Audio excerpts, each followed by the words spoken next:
Ne manque pas de le faire parce que c'est une bénédiction.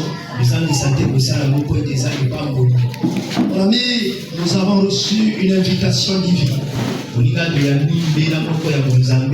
Tu es là, ne crois pas que tu es là par hasard. Il y a un homme qui t'a invité. Lui, c'est le Seigneur Jésus. Ne crois pas que c'est une personne qui t'a invité. C'est Jésus qui te connaît personnellement. Et c'est encore lui qui t'a invité ce matin. Sens-toi très heureux d'être là au milieu des siens. Nous sommes tous fils et filles de Jésus. Il nous connaît par nos noms. Et il nous connaît aussi profondément. Bien-aimé, ce matin, j'étais en train d'enseigner à l'école de dimanche pour faire le résumé de l'un des livres. Et nous avons étudié avec l'école de dimanche les choses qui concernaient le ministère de Paul. Et la conclusion nous a fait comprendre une chose. Que personne ne peut servir Dieu s'il n'est pas sauvé. Et Paul étant sauvé, il a perdu son ancienne identité et il a reçu une nouvelle identité. Même son nom a été changé. Il est passé de Saul à Paul. Dieu a effacé l'ancienne histoire de sa vie. Dieu a fait de lui une nouvelle personne.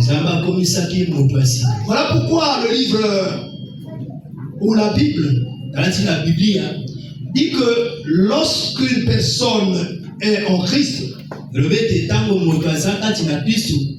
la Bible écrit ceci: si quelqu'un est en Christ, il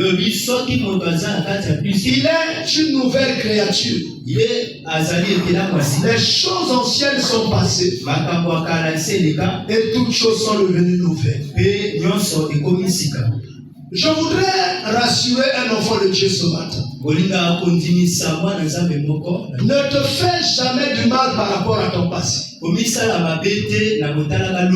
Parce que beaucoup de personnes traînent un sentiment de culpabilité à cause de tout ce qu'ils ont fait dans leur passé. Ne vous culpabilisez pas. Souvent je dis aux sœurs, même si tu as connu des avortements, une fois que tu es venu au Seigneur, le tableau d'accusation des avortements est effacé. Tu es devenu une sœur sainte. Je dis souvent aux frères, quels que soient les dégâts que tu as fait dans ton passé, il y a eu des moments où tu as manifesté une infidélité, une impudicité, telle que personne d'autre n'en a eu. Et cela a poussé tout le monde à te critiquer, à te condamner. Mais je vous dis, lorsque vous êtes venu à Jésus, il a remis les compteurs à zéro. Il a commencé à compter votre vie dès que vous avez commencé à marcher avec lui. Voilà pourquoi même lorsque Saul, qui est devenu Paul par la suite, après avoir rencontré Jésus sur le chemin de Damas, et même ce qu'il a assisté à l'assassinat d'Étienne, ne comptait plus ne l'accusait plus, ne le condamnait plus. Il était devenu une nouvelle créature. Donc il a été sauvé après sa rencontre avec le Seigneur Jésus. Et une fois qu'il est sauvé, il change d'identité. Il change aussi la manière de faire les choses. C'est à ce moment-là qu'il commence à annoncer Jésus à tout le monde. Il est devenu prédicateur. Et voilà pourquoi la première lettre du nom de Paul, c'est prêcher. La première lettre du nom de Paul, c'est la lettre P, qui veut dire prêcher. Et une fois qu'il prêche Jésus, annonce Jésus à d'autres personnes. N'est-ce pas que la Bible nous a dit, allez par tout le monde, faites de toutes les nations les disciples, baptisez-les au nom du Père, du Fils et du Saint-Esprit. Enseignez-les à observer tout ce que je vous ai prescrit. Moi-même, je suis avec vous jusqu'à la fin du temps. Alors, Paul a commencé à prêcher Jésus. Et lorsqu'il prêchait à Jésus, au fur et à mesure, Dieu a commencé à dépouiller sa vie. Il a abandonné ses anciennes habitudes. Il a abandonné ses anciens appuis. Et s'il avait des fétiches, il a abandonné sa fétiche. Il a abandonné ses fétiches. Il a abandonné sa colère, sa jalousie. Parce qu'on sait que Paul, lorsqu'il était encore seul, il allait partout. Chercher là où il y avait des chrétiens, les arrêter et les jeter en prison. Mais dès qu'il a rencontré Jésus, il a commencé à aimer ceux que lui il haïssait. Il a commencé à manifester l'amour. Il a abandonné sa ancienne vie. Mon ami, Jésus t'appelle à devenir un être né de nouveau. En abandonnant tout ce que tu faisais avant. C'est pas que tout était mauvais. Et dans ton ancienne vie, il y avait aussi les bonnes choses. Mais ce que Dieu t'appelle à abandonner, ce sont les mauvaises choses. Ça peut être la haine, la jalousie, la colère, le mensonge, l'animosité, l'escroquerie, le fétichisme, la franc-maçonnerie, l'occultisme, consulter les morts, les prier en citant les noms de morts, appelant les morts à te soutenir. Rappelez-vous que la Bible dit, il est donné à un homme de mourir une seule fois. Et après quoi? J'ai le jugement. Lorsque tu appelles ton grand-père au secours, tu appelles les démons en ta vie. Parce que lorsque tu n'appelles pas Jésus, alors les démons utilisent le nom et la figure de ton grand-père, de ta mère, pour venir à toi. Il faut faire attention à ce que tu évoques, à ce que tu appelles. Donc tu abandonnes l'ancienne vie. Voilà la lettre A.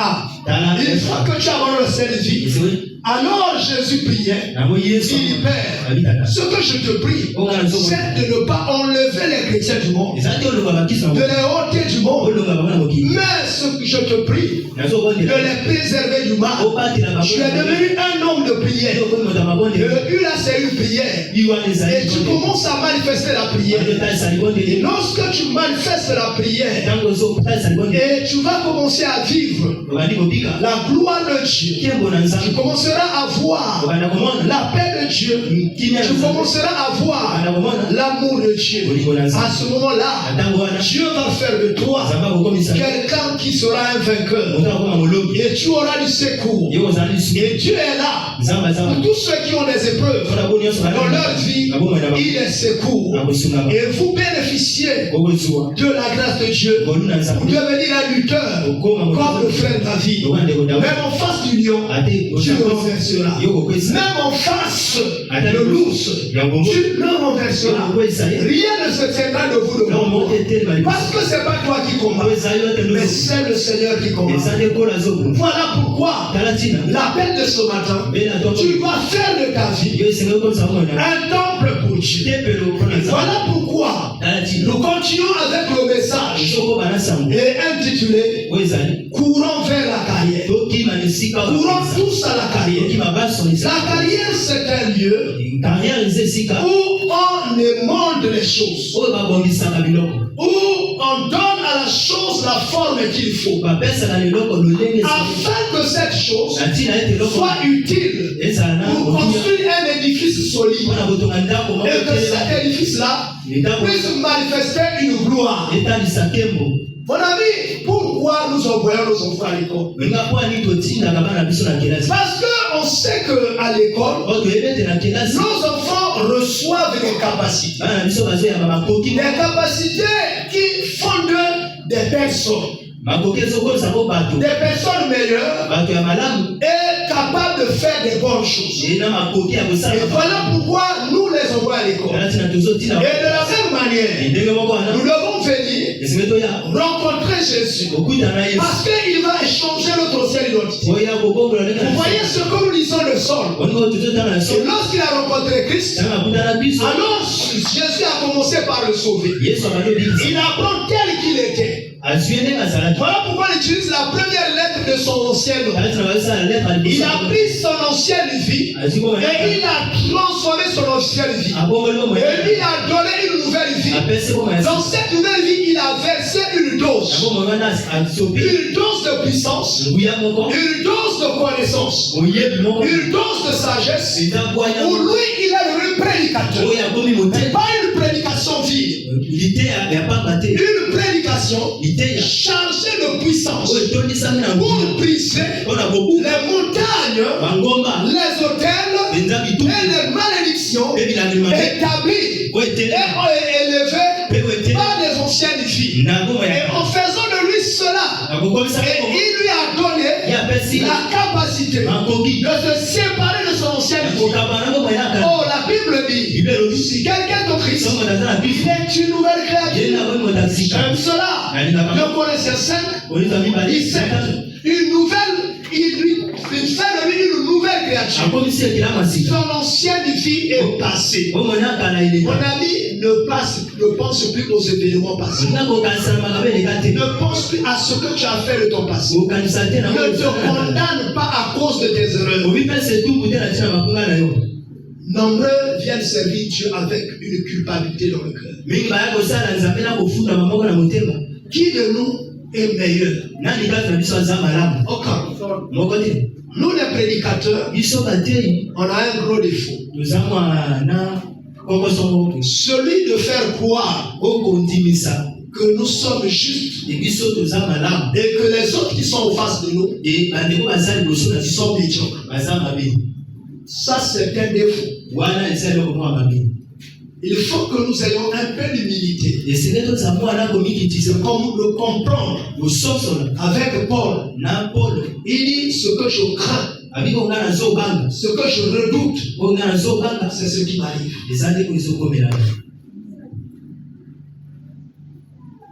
Il dit ce que je crains, ce que je redoute, c'est ce qui m'arrive. Mais ce que je veux faire, je n'arrive pas à le faire. Ayons tous un peu d'humilité. Rien ne se fait par notre force. Mettons-nous en prière. Parlons à Dieu. Vous vous rappelez de Luc 10-19? C'est lui qui parle. Il dit, voici. Et j'aime ça parce que c'est comme si nous étions aveugles. C'est comme si nous n'en voyions pas. Exactement, nous ne voyons pas. C'est à cause que cela de notre foi est en train de tituber. Si nous voyons réellement ce que Jésus a fait de nous, nous serons solides dans notre foi. Nous allons faire de plus en plus confiance à Dieu. Nous ne ferons plus confiance au monde ni à nos capacités personnelles. Et c'est ça d'ailleurs qui nous pousse à être orgueilleux. Moi je suis capable de ceci. Moi je suis capable de cela. Tel n'est pas capable de ceci. Or que lorsque nous disons que nous sommes capables, nous faisons taire les voix qui sont dans nos cœurs. Parce que lorsque nous faisons comme ça, notre cœur nous accuse. Demandez pour un peu aux frères. Demandez aux frères.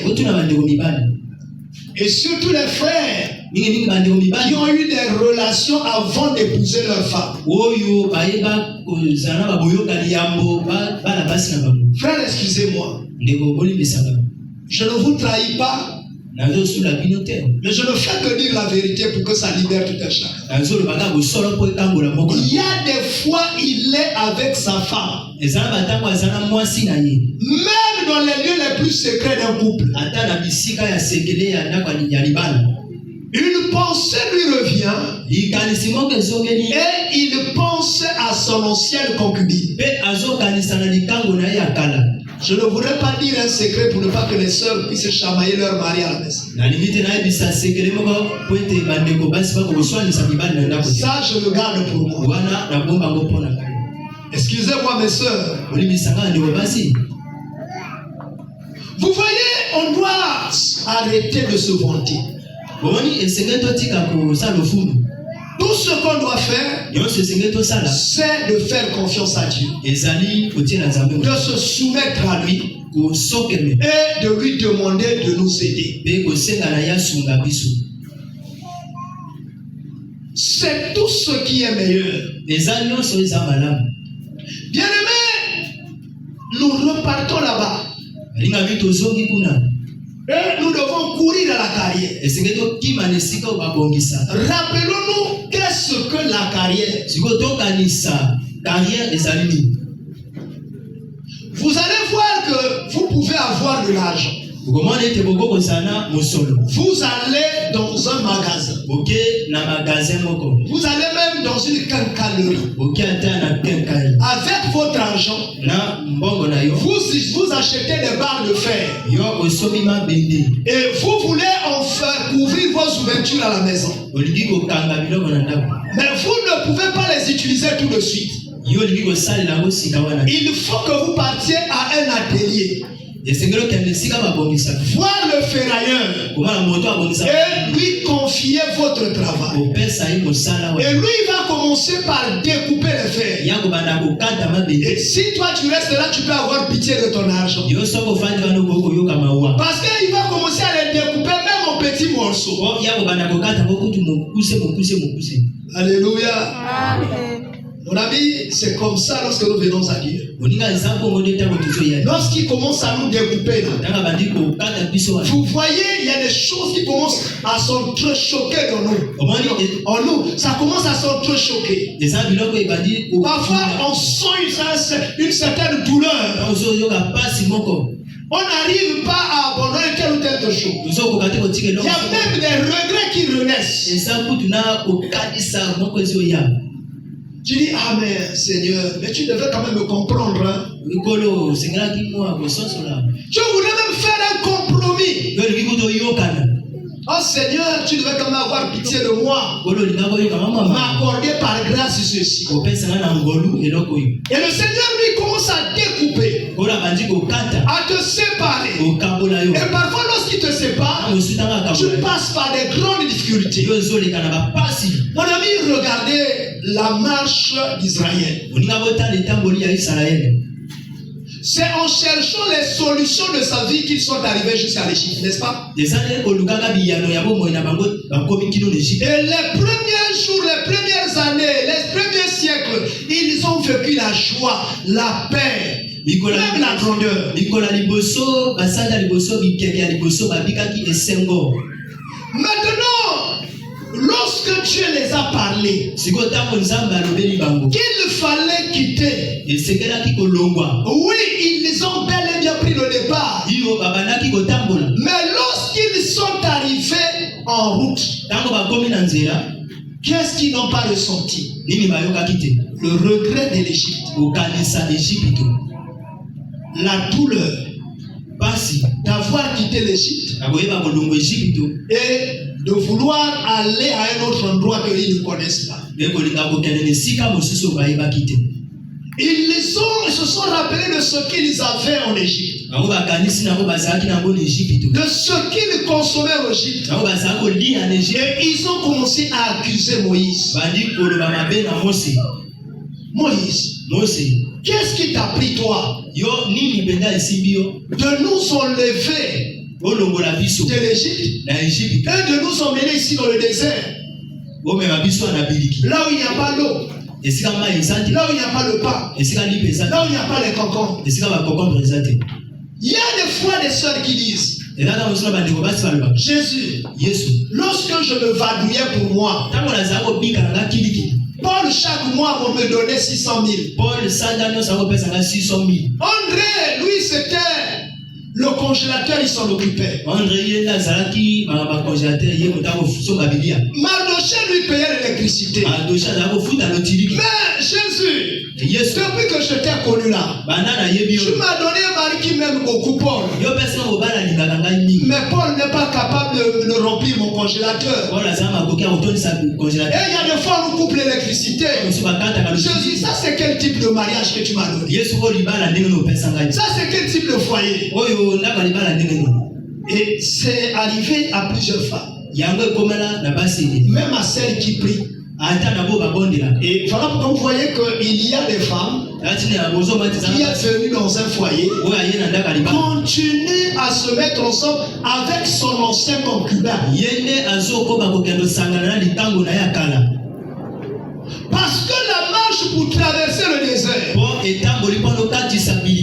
pour traverser Jourdain et arriver jusqu'à Canaan, a beaucoup d'obstacles et d'embûches. Mon ami, depuis que toi tu as commencé à prier là, est-ce que tu n'es pas devenu le sujet de moquerie de tes amis? Surtout les jeunes sœurs. Dès qu'une de tes collègues qui te connaissait avec l'ancienne relation que tu as abandonnée, on dit: ah mais tout le temps là tu crois que c'est la prière, il faut qu'il soit là. Le pasteur est en train de vous mentir. Et surtout s'il y a des sœurs qui se méconduisent, elles sont sources de référence. On dit: ah mais tu connais pas la sœur Angélique? S'il y a une sœur ici qui s'appelle Angélique, excusez-moi, je ne parle pas de vous. Je ne parle pas de vous, excusez-moi. Alors tu ne connais pas la sœur Angélique?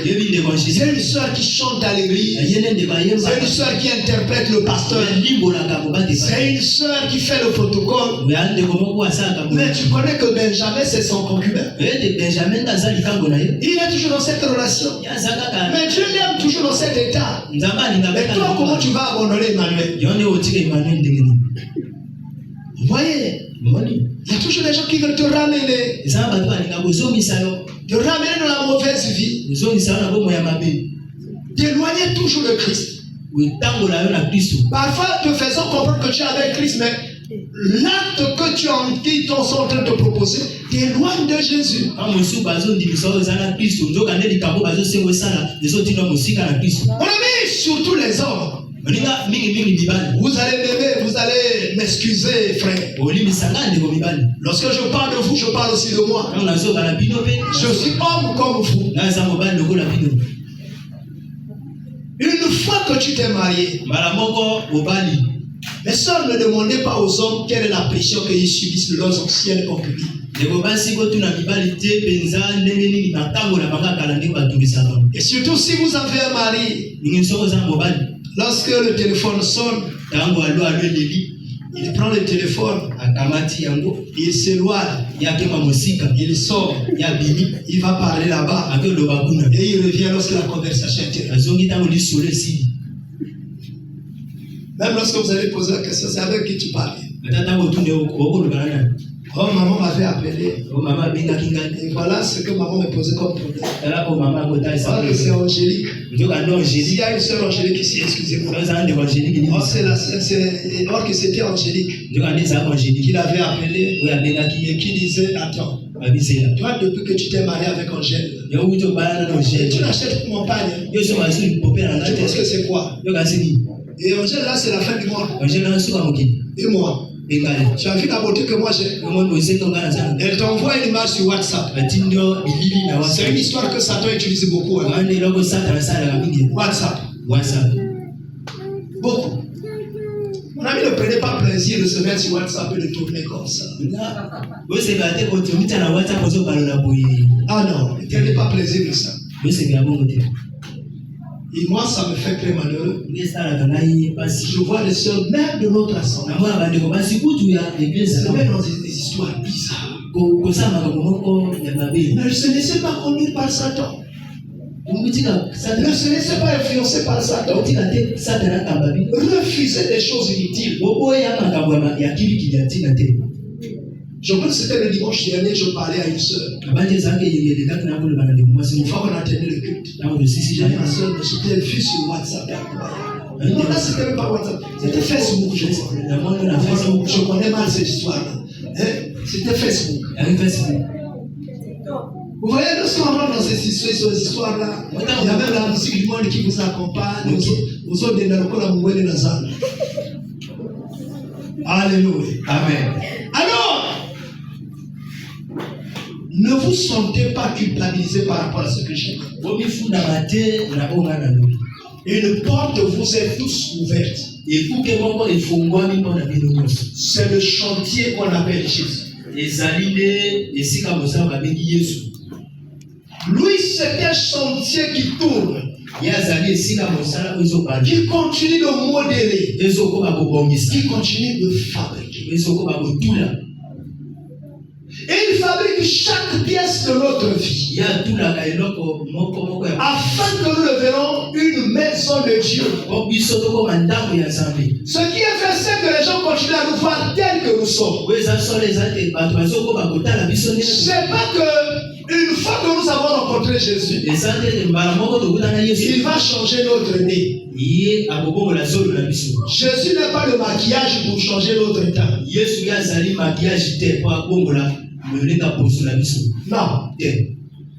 Non.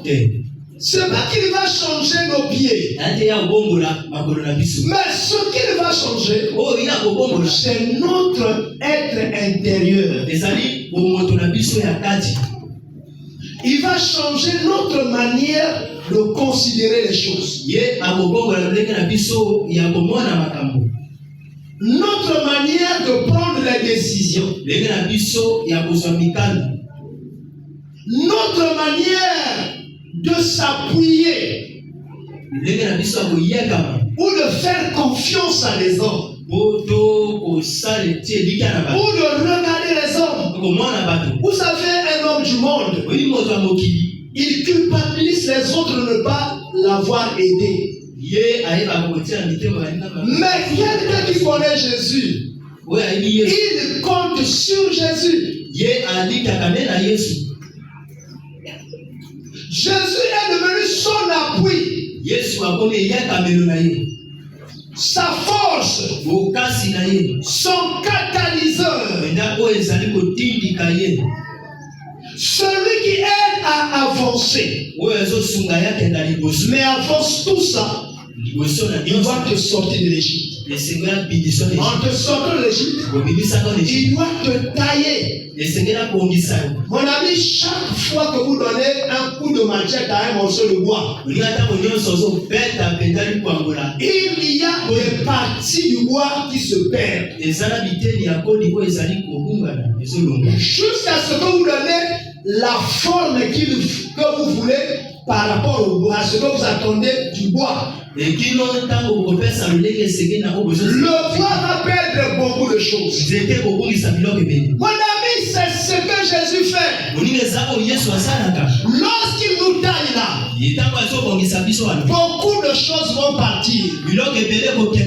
Lorsque tu coupes le bois, est-ce que tu n'entends pas un sent le retour. C'est le bois qui est en train de se plaindre. La même façon, lorsque Jésus te taille, il y a des plaintes aussi qui partent de toi. Il y a des fois tu vas, tu reviens. Il y a des fois tu tombes, tu te relèves. Un enfant pour bien marcher doit commencer par tituber. Ma soeur, mon frère, pour tous ceux qui connaissent bien Jésus, sa manière de travailler, tes premières erreurs ne sont pas un problème. Parce que lorsque tu es en train de monter pour aller vers Jésus, ton ancienne vie continue à parler. Continue à crier pour te rattraper. Mado, attends-moi.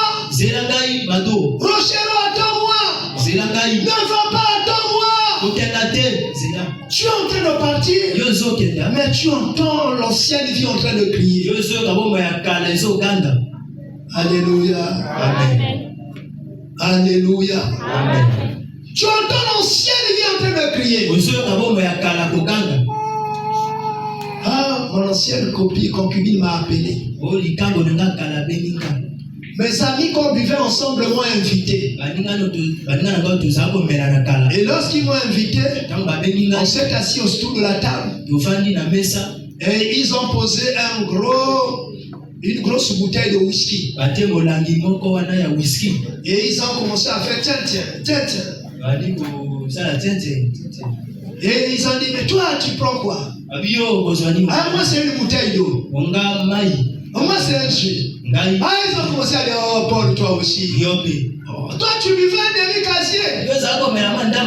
Oh, laisse cette histoire. C'est pas que lorsque tu as bu, tu ne peux plus prier. Dieu n'est pas contre la boisson. Il n'a pas interdit la boisson. Montre-nous là où c'est écrit. Alléluia. Amen.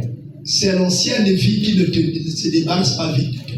Alors mon ami, si tu comptes sur tes propres efforts,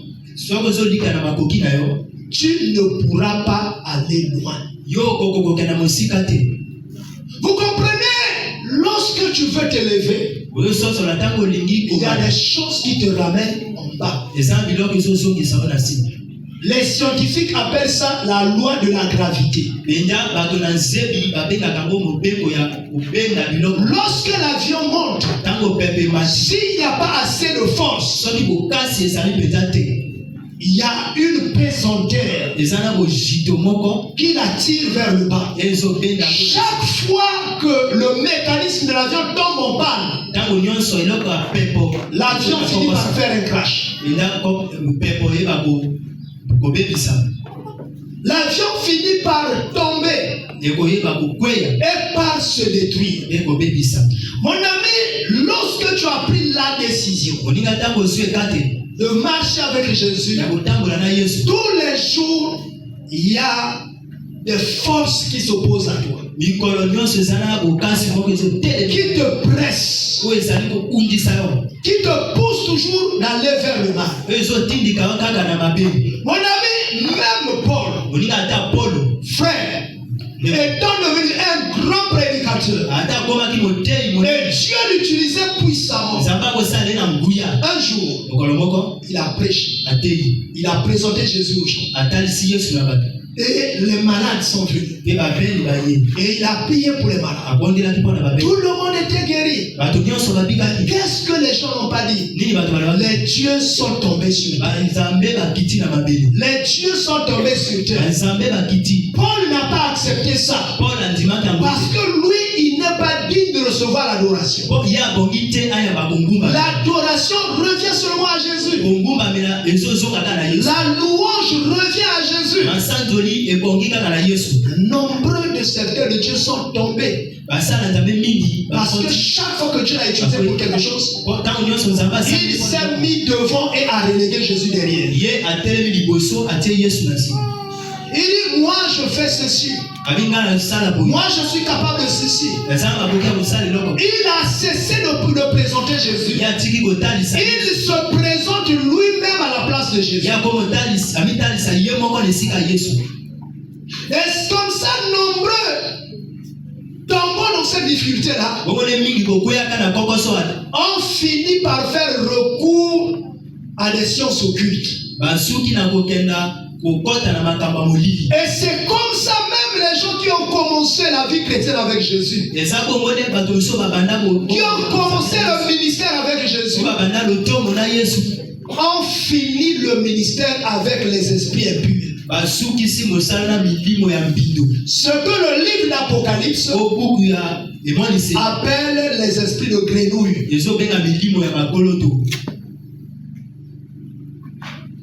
Autant où nous sommes, les esprits de grenouille ont commencé à beaucoup travailler. Et lorsque vous voyez l'église, elle est plongée dans une distraction incroyable. Vous allez voir quelqu'un qui fait de ces choses qui créent de la distraction. Un peuple qui tombe tous les jours, qui crie tous les jours, mais qui n'est jamais libéré. Les gens croient qu'être libéré, c'est être guéri d'une maladie. Si on est libéré, sa vie connaît des changements. Ta vie devient plus meilleure que ce que tu étais avant. Mais qu'est-ce que nous voyons de nos jours? Des gens qui ont une vie où la haine a monté plus que lorsqu'il était païen.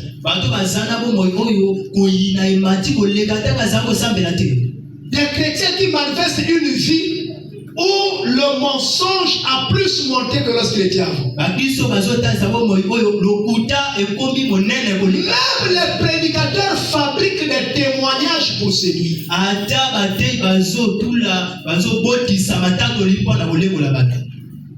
Où allons-nous? Même les enseignants de la parole utilisent les versets bibliques pour arracher l'argent de la poche des gens. Pour séduire les âmes. Pour diviser même les églises. Vous allez voir que les prédicateurs, les pasteurs sont rentrés en bataille entre eux. Il y a de la diversité entre eux. Pourquoi? Parce que le chantier n'avait pas totalement fait le travail. Ne comptez jamais sur vous. Il y a des gens frères. Dès qu'il a commencé à connaître 2, 3, 4 versets, il est devenu pasteur. Moi, je vois des frères qui écrivent même sur les réseaux sociaux des choses extraordinaires. Il y a d'autres qui ne reconnaissent même plus leur père. Ah, il y a non, lui là c'est le passé. Moi je suis plus que lui. Vous voyez comment ils sont devenus? Parce que le brisement n'était pas terminé. Il n'a pas reçu la formation qu'il faut. Mon ami, lorsqu'on est pressé, on arrive à des erreurs. Moïse est monté sur la montagne pour écouter Dieu et transmettre le langage de Dieu au peuple. Le peuple n'a pas voulu attendre jusqu'à ce que Moïse vienne. Et le peuple a dit à Aaron, mais toi aussi tu marchais avec Moïse. Et chaque fois il y a eu une révélation, ça passe par ta bouche. Fais-nous seulement un Dieu. Aaron ne savait pas comment faire le Dieu. Il a regardé seulement ce ce qu'eux ils étaient. Il dit, donnez-moi vos bagues et vos boucles d'oreilles. Et il a trouvé un ouvrier même dans le peuple. Il a dit, fais-moi ces histoires. Alors fabrique-moi un faux d'or. Maintenant, une fois qu'il a fini de fabriquer ça, il a ramené le veau vers le peuple. Il n'a pas dit au peuple que voici votre Dieu. Il a demandé au peuple une question. Voulez-vous celui-ci comme votre Dieu? Le peuple a dit, oui, Aaron. C'est celui-là que nous voulons comme Dieu. Comme lui n'était pas capable de présenter au peuple le Dieu comme Moïse présentait. Il n'avait de l'autorité que lorsque Moïse lui accordait l'occasion. Cette fois-ci, c'est le peuple qui le pousse. Vous savez, il y a des gens qui sont devenus rebelles dans les églises à cause des enfants de Dieu. Les enfants de Dieu ont commencé à le louer. Les enfants de Dieu ont commencé à le pousser. On n'adore pas une personne, c'est de l'idolâtrie. C'est un péché. Et les mauvaises pensées sont montées dans son cœur. Il dit, en fait, l'église là ne vit que parce que je suis là. Tout le monde vient ici à cause de moi. Alors ça lui prend la tête. Et il se sépare de l'église. Il commence une assemblée. Qu'est-ce qu'il présente là-bas? C'est un faux d'or. Pendant que les gens qui sont en face de lui doivent voir Dieu, ils ne voient que le faux d'or. Mon ami, le faux d'or donne aussi de la joie. Mais regardez l'attitude des enfants d'Israël. Devant le faux d'or, ils ont bu, ils ont chanté, ils ont mangé, ils ont dansé, ils ont célébré. Ils n'étaient que devant le faux d'or. Ils n'étaient pas devant Elohim. Alléluia. Amen. Est-ce que quelqu'un entend la voix de Dieu? Est-ce que quelqu'un entend la voix de Dieu? Il faut faire attention. Il faut faire attention. Vous et nous qui fassions de gauche à droite. Vous et nous qui allons prier partout. Nous pouvons tomber devant le faux d'or. Nous croyons être devant Dieu. Maintenant, je passe par là. Parce que dans quelques minutes, je voudrais terminer. Alors je dis, pour marcher avec Dieu, il ne faut pas compter sur soi-même. Vous devez compter sur Dieu. Regardez ce que Jésus dit. Acte chapitre 1er, verset 8. Vous recevrez une puissance. Le Saint-Esprit survenant sur vous et fera de vous mes témoins à Jérusalem, dans toute la Judée, dans la Samarie et jusqu'aux extrémités du monde. Mon ami, la seule personne, même pas le pasteur, même pas l'apôtre, même pas le bishop, même pas l'évêque, même pas le prophète, même pas l'évangéliste, même pas le docteur de la parole ne peut t'aider à mieux te conduire.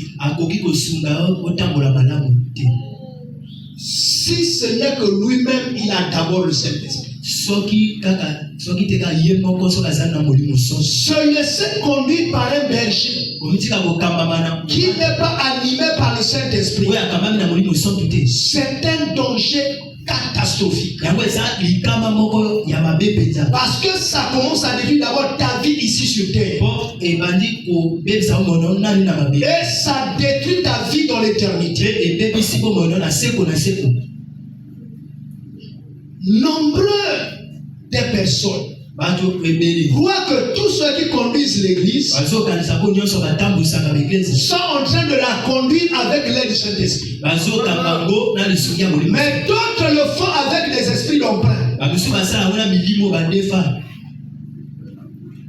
Nombreux sont tombés dans cela. Vous savez, à notre époque, tout un chacun veut avoir un grand ministère. Attention avec le ministère. Élie était un homme de Dieu. Il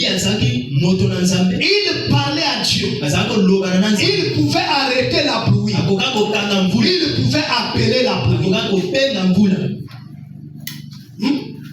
Mais Élie dans sa vie avait combien de miracles? Même Élisée, son fils spirituel, qui avait reçu la double portion de lui, il n'en a fait que 16 miracles. Allez lire la Bible. Élie n'en a fait que 8. Lui, le père d'Élisée, il n'en a fait que 8.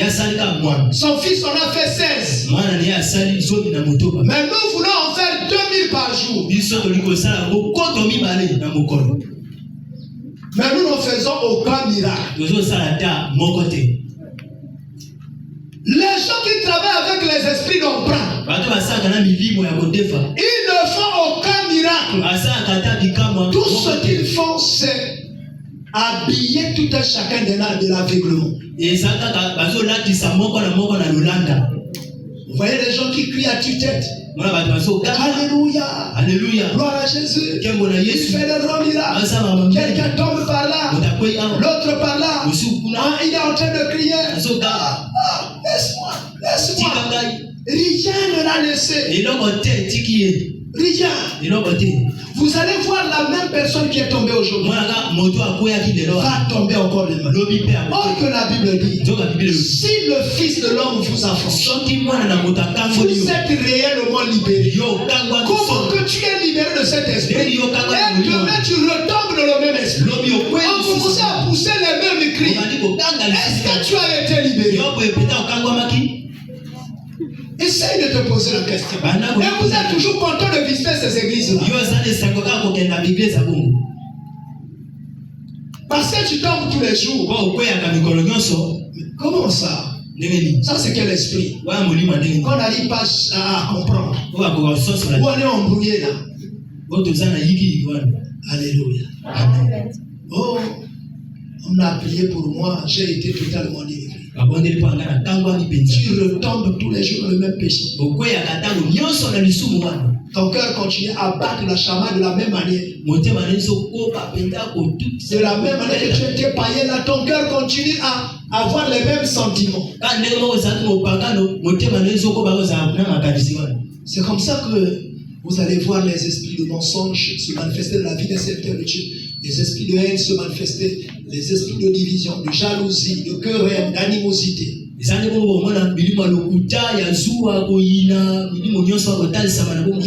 de ceux qui sont devenus criminels. Criminels, frère. Ils utilisent le poison. Même ici à Brazzaville. En RDC, c'est pire. Et vous allez voir que l'esprit qui animait les deux fils d'Élie a commencé à animer ces gens-là. Ofni et Finéi. Ils ont fini par se fabriquer une fourchette à 3 dents. Dans le livre de Samuel, la Bible nous montre que l'une des dents, c'était la cupidité. Aujourd'hui, est-ce que les serviteurs de Dieu ne sont pas devenus cupides? Ah, sœur, Nathan et l'équipe de nos 2 mois au Pessi d'imiter. Dans les églises, on a établi des fiches pour payer la dîme. La dîme étant elle-même 1/10 de son revenu.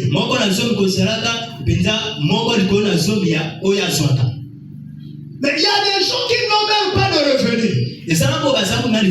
Parce que le revenu, on le tire d'un travail. Il y a des gens qui n'ont même pas un champ. Mais l'église a établi une fiche de dîme pour la personne. Et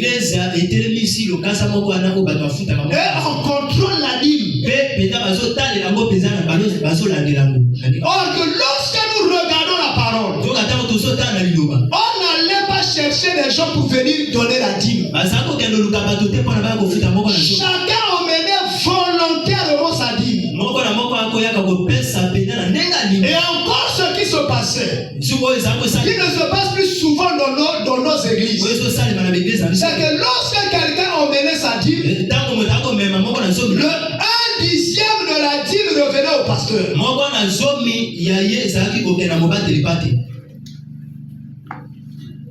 Le 1/10, écoutez bien, le 1/10 de la dîme. Donc, on a d'abord la dîme qui est lui-même, le 1/10 du revenu. Maintenant, on divise encore la dîme en 10. Le 1/10 de la dîme appartenait au pasteur. Maintenant, tu me demandes où partait le reste de la dîme. Le reste de la dîme était consommé par la personne et les autres personnes qu'il trouvait au temple. Et c'est comme ça que vous voyez les enfants d'Élie. Lorsque les gens emmenaient leur dîme, les 9/10 lorsqu'on les brûlait, et pour organiser cette fête-là, les enfants d'Élie venaient avec la fourchette. À 3 dents. Ils piquent dans le four. Ils ressortent comme ça. Un morceau sort. Il dit, ça c'est à nous. La personne dit, non, attends que ça puisse cuire pour qu'on le mange. Ah, il dit, non, ça là c'est à nous. La cupidité. Aujourd'hui, les serviteurs de Dieu sont devenus cupides. Très, très cupides. Et la deuxième chose, la deuxième dent de la fourchette,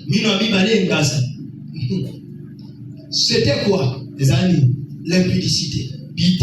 On disait que les enfants d'Élie commettaient des péchés jusqu'à ce qu'ils couchaient avec les femmes qui venaient donner leur dîme au temple. Il y a une sœur ici. Je ne veux pas que vous levez la main. Dans les églises que tu as appris, il y a des fois le pasteur t'a fait la cour. Il a commencé par des mots simples. Oh ma soeur, lorsque je te vois, ah, je vois Dieu à travers toi. Et après, ça a commencé, oh non, est-ce que je peux t'inviter? Est-ce qu'on peut aller prendre le gâteau? Est-ce qu'on peut aller faire ceci? Et il y a des soeurs comme ça, parfois ici, là. Et certains gens vous ont déjà fait pression comme ça. C'est l'une des dons de la fourchette. Des dons de la fourchette. Ça n'a pas commencé aujourd'hui. Même depuis le temps du sacrificateur Élie, ça a existé. Est-ce que ça doit nous étonner?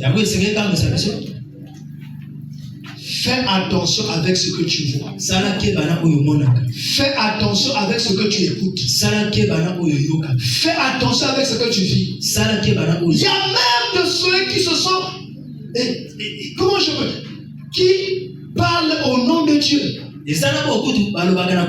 Oh, ma soeur, Dieu m'a fait voir. Tu es ma femme. Un jour, un frère qui prie à l'église protestante est venu me voir.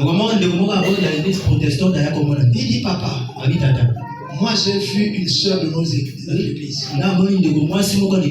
On marchait sur un pont. On se tenait la main.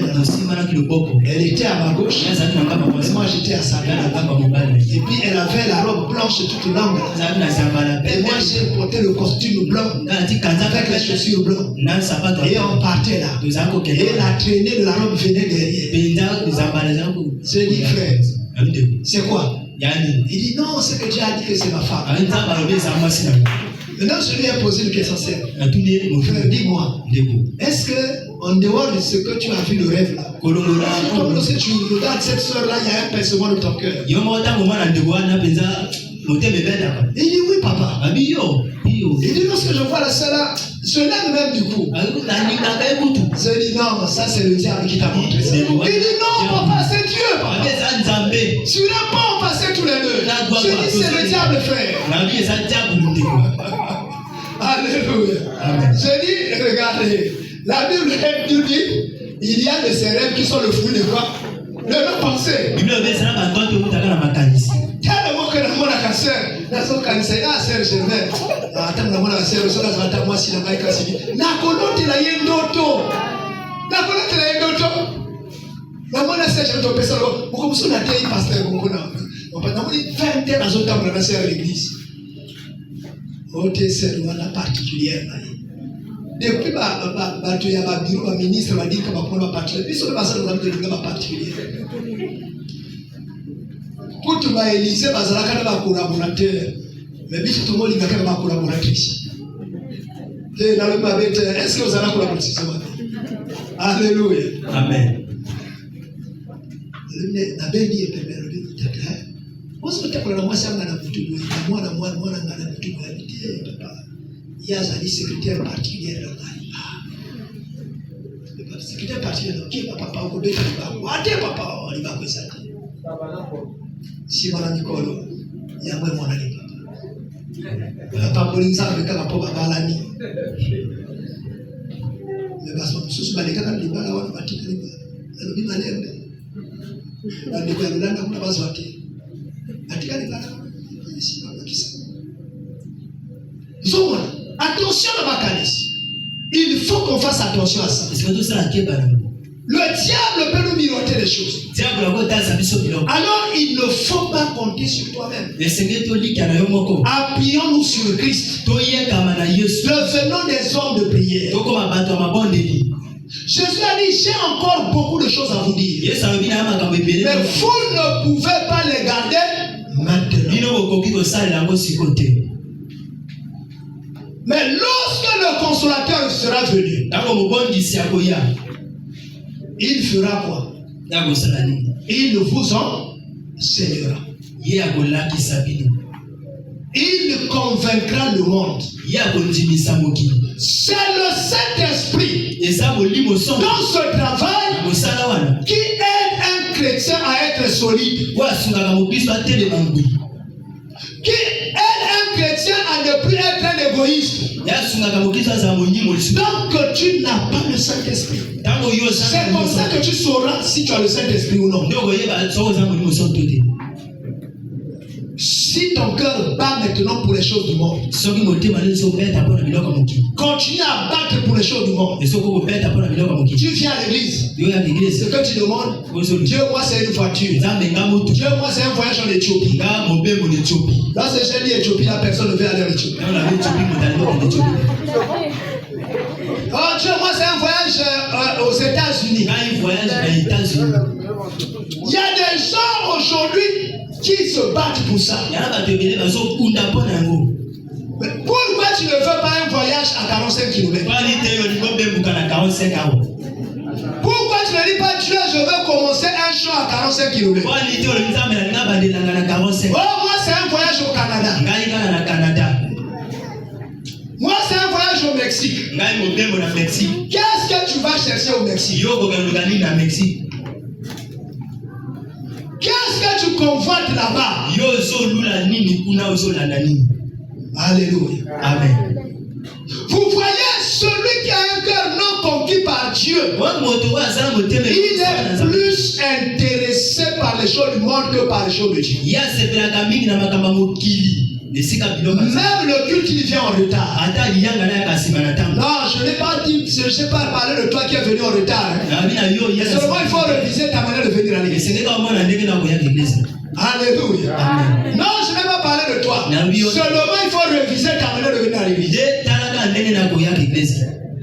Tu as plus le cœur à repasser les habits qu'à venir à l'église. Même tu es venu à l'église paraître très beau avec les meilleurs habits. C'est pas ça la beauté que Dieu attend de toi.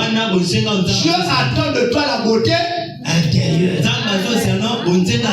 Tu passes ton temps à repasser.